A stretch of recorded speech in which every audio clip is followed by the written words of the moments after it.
आपण पाहत आहात आपल्या हक्काचे प्रतिध्वनी न्यूज। गॅस तुटवडा की काळा बाजार? सांगली मिरजमध्ये नागरिकांचा संताप, प्रशासनाने तातडीने कारवाई करावी।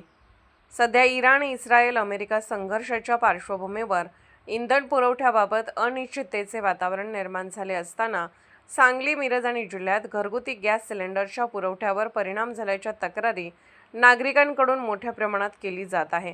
प्रशासनाकडून गॅसचा तुटवडा नसल्याचे सांगितले जात असले तरी प्रत्यक्षात नागरिकांना गॅस मिळवण्यासाठी एजन्सीच्या दारात 2-4 तास उन्हात रांगेत उभे राहावे लागत असल्याचे चित्र शहर व ग्रामीण भागात दिसून येत आहे। ऑनलाईन बुकिंगची सेवा अनेक ठिकाणी बंद असल्याने नागरिकांना थेट एजन्सीवर जाऊन नोंदणी करावी लागत आहे। नोंदणी केल्यानंतरही 15 ते 20 दिवसांनी सिलेंडर मिळेल असे सांगितले जात असल्याने नागरिकांमध्ये संभ्रम आणि नाराजी वाढत आहे। विशेष म्हणजे रमजान महिन्यात उपवासाच्या काळातही महिला, वृद्ध नागरिक आणि सर्वसामान्यांना कडक उन्हात तासनतास रांगेत उभे राहून गॅस घ्यावा लागत असल्याने प्रशासनाच्या नियोजनावर प्रश्नचिन्ह उपस्थित होत आहे। दरम्यान व्यावसायिक गॅस सिलेंडरचा पुरवठा मर्यादित असल्याने अनेक हॉटेल्स, चहाच्या टपऱ्या व खानावळीमध्ये घरगुती गॅस सिलेंडरचा वापर होत असल्याची चर्चा शहरात सुरू आहे। काही एजंटांच्या संगनमताने घरगुती गॅस सिलेंडर हे हॉटेल व्यवसायाकडे वळवले जात असल्याचा आरोप नागरिकांकडून केला जात आहे। तहसीलदार पुरवठा विभागाने रात्री अचानक हॉटेल, ढाबा, टपरी येथे तपासणी केल्यास हा प्रकार उघड होईल असा दावा स्थानिकांनी केला आहे। याशिवाय काही ठिकाणी 910 रुपयांना मिळणारा घरगुती गॅस सिलेंडर काळ्या बाजारात 1200 ते 1300 रुपयांना विकला जात असल्याची जोरदार चर्चा आहे। या प्रकरणाची प्रशासनाने गंभीर दखल घेऊन प्रत्यक्ष पडताळणी करावी व दोषींवर कडक कारवाई करावी अशी मागणी नागरिकांकडून होत आहे। जिल्हाधिकारी, प्रांताधिकारी, तहसीलदार, जिल्हा पुरवठा अधिकारी आणि पोलीस प्रशासनाला या परिस्थितीची माहिती असतानाही ठोस कारवाई होत नसल्याने प्रशासन नागरिकांची दिशाभूल करत आहे का, असा सवाल उपस्थित होत आहे।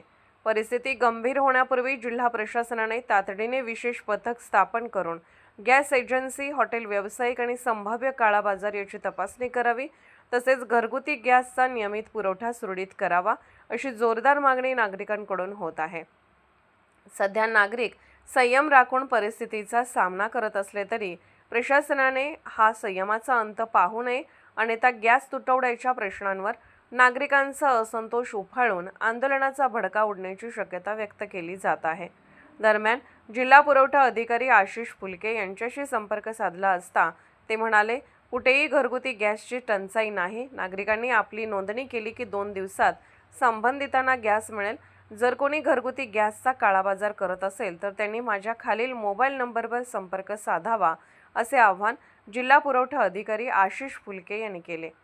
तसेच ज्या ठिकाणी घरगुती गॅसचा पुरवठा होण्यामध्ये अडथळा येत असतील तर त्या परिसरातील तहसीलदार व तालुका पुरवठा अधिकाऱ्यांनी संबंधित गॅस एजन्सीच्या दुकानावर, गोडाऊन येथे जाऊन कंपनीकडून आलेले गॅस आणि वितरण केलेल्या गॅसची तपासणी करण्याचे आदेश देण्यात आले असल्याची माहिती जिल्हा पुरवठा अधिकाऱ्यांनी दिली। त्याचप्रमाणे संपूर्ण जिल्ह्यात कुठेही गॅसचा तुटवडा होणार नाही। नागरिकांनी घाबरून जाऊ नये। सध्या नागरिक हे भविष्यात गॅस मिळणार नाही असे घाबरून रांगा लावत आहेत। तशी परिस्थिती सांगली जिल्ह्यात कुठेही सध्या तरी उद्भवणार नाही, असे जिल्हा पुरवठा अधिकारी आशिष फुलके यांनी सांगितले।